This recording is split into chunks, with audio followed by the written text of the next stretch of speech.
এই মুহূৰ্তৰ breaking news Siddharth Sharma আৰু শ্যাম কানু মহন্তক ফাঁচি দিয়া হৈছে। ইতিমধ্যে আপোনালোকে দেখা পাইছে ডবকাত প্ৰাণৰ শিল্পী জুবিন গাৰ্গৰ ৰহস্যজনক মৃত্যুৰ বাবে জনতাৰ আদালতত ফাঁচি দিয়া হৈছে শ্যাম কানু মহন্ত আৰু সিদ্ধাৰ্থ শৰ্মাক ৰাজহুৱাভাৱে ফাঁচি।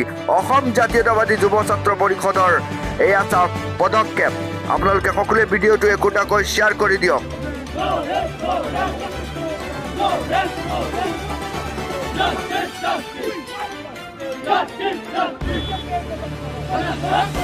ৰহস্যজনক মৃত্যুৰ বাবে জনতাৰ আদালতত দোষী সাব্যস্ত হোৱা শ্যাম কানু মহন্ত আৰু সিদ্ধাৰ্থ শৰ্মাক ইতিমধ্যে ফাঁচি প্ৰদান কৰিছে হোজাই জিলা সমিতিৰ অসম জাতীয়তাবাদী যুৱ ছাত্ৰ পৰিষদৰ তৰফৰ পৰা।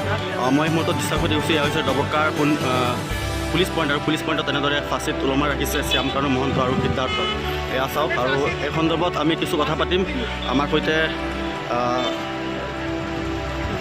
কি ক'ব আচলতে কিহৰ কাৰণে আজি ফাঁচি দিছে তেওঁ?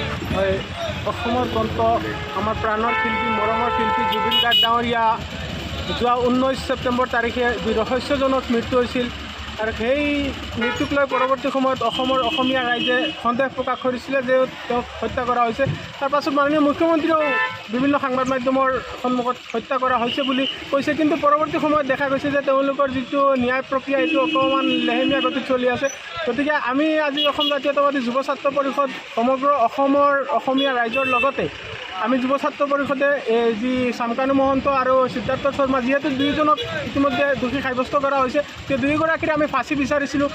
দেখা গৈছে যে ন্যায় প্ৰক্ৰিয়া কিছু পলম কৰি আছে যদিও ৰাইজৰ আদালতত কিন্তু দুয়োগৰাকী দোষী আৰু দুয়োগৰাকীৰ ফাঁচি বিচাৰিছে। গতিকে আমি আজি ৰাজহুৱাভাৱে ৰাজহুৱা স্থানত অসম জাতীয়তাবাদী যুৱ ছাত্ৰ পৰিষদে হোজাই জিলাৰ ডবকাৰ মাজমজিয়াত তেওঁলোকক ফাঁচিত ওলমাই দিছোঁ। গতিকে ফাঁচি দি দিছোঁ। গতিকে চৰকাৰ প্ৰশাসনে যাতে অতি সোনকালে তেওঁলোকৰ বিচাৰ প্ৰক্ৰিয়াটো সমাপ্ত কৰি তেওঁলোকক ফাঁচি প্ৰদান কৰে, সেয়া আপোনালোকৰ মাধ্যমেৰে আমি দাবী জনাইছোঁ।